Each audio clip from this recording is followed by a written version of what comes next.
Hi guys. तो हज़ार ना ऐसे बैठा होता है और वो सोच रहा होता है कि आगे अब मैं क्या करूं, क्योंकि सारी ज़मीन वगैरह तो मैंने अपने नाम लगा ली है। तो तभी अब्दू वहाँ पर आता है और उसको ना बताता है कि जो आपने ज़मीन बुराक से ली है ना, वो आपके नाम हो चुकी है। और वो मतलब बहुत ज़्यादा खुश हो रहा होता है कि अब मैं बताऊँगा आतिश को कि मैं हूँ क्या, ये ताहिर अपने आप को समझता क्या है। बट तभी आतिश करहान वहाँ पर एंट्री मारता है और वो भी अपनी बीवी के साथ। तो मरजान और आतिश ना वहाँ पर आ जाते हैं और आतिश का तो तुम्हें पता ही है, फुल ऐसे गुस्से वाले मोड में। तो वो बोलता है कि मरजान कार में बैठो। वो बोलती है कि बिल्कुल भी नहीं, मैं तो तुम्हारे साथ चलूँगी। वो बोलता है कि तुम्हें सुना ही नहीं दिया क्या मरजान, मैंने कहा ना कि तुम जाकर कार में बैठो। तो मरजान इतने मतलब आदमी देख कर चुप होकर जाकर कार में बैठ जाती है। तो इधर हमारा जो आतिश करहान है वो जाता है सीधा हज़ार के पास और जाकर ना हज़ार के पास जाता है। तो हज़ार कहता है कि क्या चल रहा है आतिश करहान। तो आतिश उसे बोलता है कि हज़ार तू करना क्या चाहता है, पहले तो मुझे ये बता कि तू करना क्या चाहता है। तो हज़ार बोलता है कि मैंने क्या किया, तू मेरे घर पे आया तो मैंने क्या किया, बात क्या होगी है। तो वो बोलता है कि तुम मतलब हमारे पार्टनर कैसे बन सकते हो हमारी कंपनी के, वो भी सीक्रेटली, बिना किसी को बताए, बिना किसी से पूछे। वो बोलता है कि ये तू क्या बात कर रहा है आतिश, मैं और सीक्रेटली नहीं, बिल्कुल भी नहीं। मैंने और बुराक ने ओपन में और क्लियर एग्रीमेंट बनाया है। तुम ये तो बिल्कुल भी नहीं कह सकते कि मैंने कुछ भी सीक्रेटली किया। और ये सब ना मरजान वहाँ पर बैठी ऐसे देख रही होती है।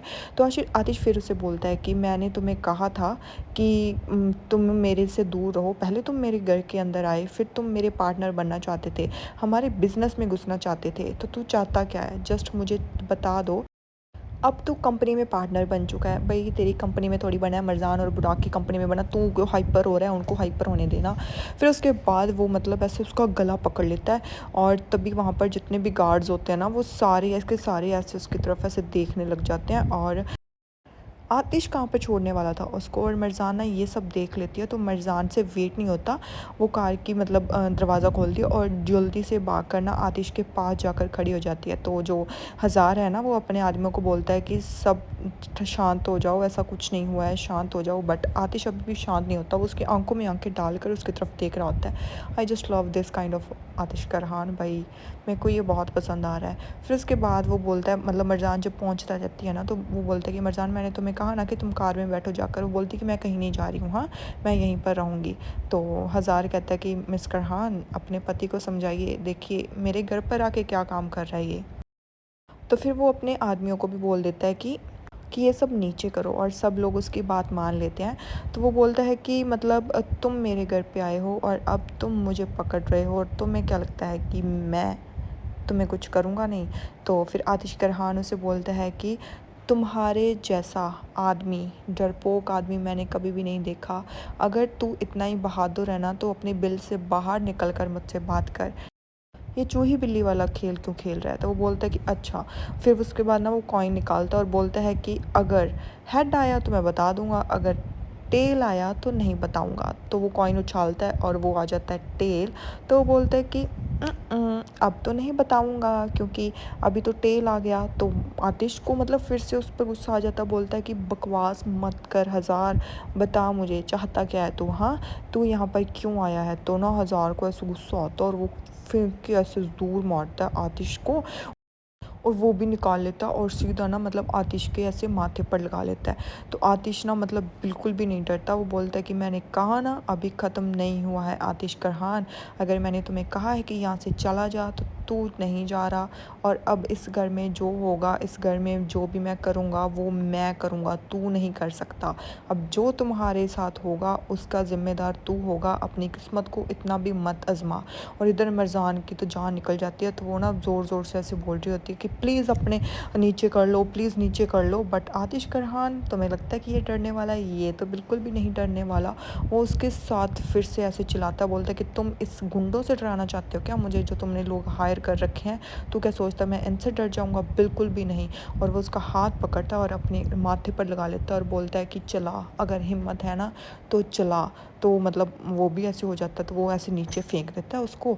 तो फिर वो बोलता है कि एक्सेप्ट कर आतिश करहान या फिर ना कर, मैं कंपनी का अब पूरा पार्टनर हूँ। और वैसे भी तुम कौन होते हो बीच में बात करने वाले, हम दोनों बॉसेस को बात करने दो ना। तो बेसिकली ये मरज़ान के बारे में बात कर रहा होता है कि वो मरज़ान से बात करना चाहता है।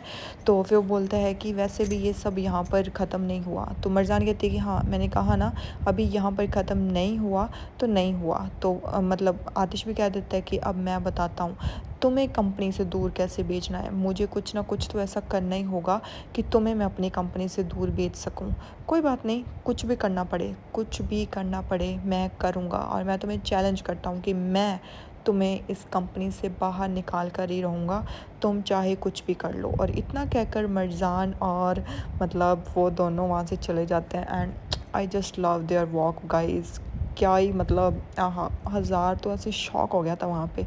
तू ले ले यार, हज़ार की ना एक मैंने वीडियो देखी थी, वहाँ पर ना ये बहुत ज़्यादा यंग लग रहा था, और यहाँ पर मतलब थोड़ा ऐसे एज्ड, पता नहीं क्यों ऐसे मेकर्स इनको बना रहे हैं। फिर उसके बाद हज़ार भी कहता है कि जो चैलेंज तू मुझे देकर गया ना वो मैं चीज़ एक्सेप्ट करता हूँ। फिर उसके बाद मतलब आतिश और मरज़ान वहाँ पर आ जाते हैं। तो मरज़ान को ना वो डांट रहा होता है कि तुम वहाँ पर क्यों आई, मैंने तुम्हें मना किया था, स्टिल तुम फिर वहाँ पर क्यों आ गई। वो बोलती है कि तुम सीरियसली, मैं उन लोगों के बीच तुम्हें कैसे छोड़ सकती थी, वो अगर तुम्हें कुछ कर देते तो हाँ, तुम्हें क्या लगता है कि मैं चुप करके वहाँ पर बैठी रहूँगी, बिल्कुल भी नहीं। और तुम मेरे साथ क्यों लड़ाई कर रहे हो। तो वो बोलता है कि क्योंकि मुझे गुस्सा आ रहा है। तो वो मतलब मर्जान भी ऐसे ना टेबल पर मारते हो, बोलते कि मेरे को भी गुस्सा आ रहा है बहुत ज़्यादा। ये दोनों पति पत्नी यही करते रहते हैं बस। फिर उसके बाद ना आतिश भी उसकी तरफ ऐसे देखने लगता है। तो वो बोलती है कि मैं तुम्हें बोल रही हूँ कि मैं तुम्हें अकेले वहाँ पर नहीं जाने दे सकती, वहाँ पर सब लोगों के पास क्या कुछ था। तो तुम्हें क्या लगता है कि मैं कार में बैठी ऐसे देखती रहती तमाशा कि हाँ हाँ, जब तुम्हें कुछ हो जाता तब मैं आती, और तुम मुझे क्या सोचते हो कि मैं वहाँ पर चुप करके बैठी रहूँ, बिल्कुल भी नहीं।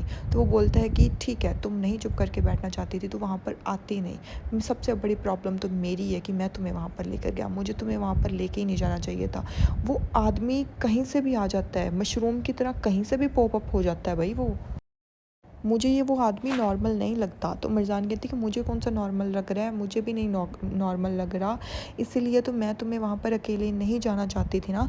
तो तुम वहाँ पर गए, तुमने मुझे कहा गाड़ी में बैठो, मैं गाड़ी में बैठ गई, बट जब तुम वहाँ पर उन्होंने तुम पर ये सब करना स्टार्ट कर दिया तो मैं वहाँ पर कैसे चुप करके बैठी रह सकती थी ना। तो वो बोलता है कि ठीक है, अब मैं अपने आप देख लूँगा। वो बोलती है कि नहीं देख सकते तुम कुछ भी, मैंने तुम्हें कहा अब से तुम कार में बैठोगी, या फिर तुम वैसे भी उन आदमियों के पास तो बिल्कुल भी नहीं जाओगी, और तुम मेरे साथ भी कहीं नहीं जाओगी। वो बोलती है कि क्या कहना चाहते हो आतिश तुम, हाँ तुम कहना क्या चाहते हो, तुम जस्ट मुझे यही चाहते हो कि मैं तमाशा देखती वहाँ पर बैठकर, तुम क्यों मेरे साथ ज़िद कर रहे हो। और आतिश ये समझने की ट्राई नहीं कर रहा होता, और वो बार बार उसको यही बोल रहा होता कि मेरी गलती थी जो मैं तुम्हें वहाँ पर ले गया, आगे से बिल्कुल भी नहीं लेके जाऊँगा तुम्हें, और तुम्हें बिल्कुल भी अलाउ नहीं है कि तुम मेरे साथ कहीं भी जाओगी। वो बोलती कि सीरियसली मैं हमेशा तुम्हारे साथ जाऊँगी, और तुम्हें जो करना है करते रहो। और बेसिकली आतिश को अब समझ आ जाता है कि हज़ार अच्छा आदमी तो नहीं है, और अब वो कुछ करेगा ज़रूर।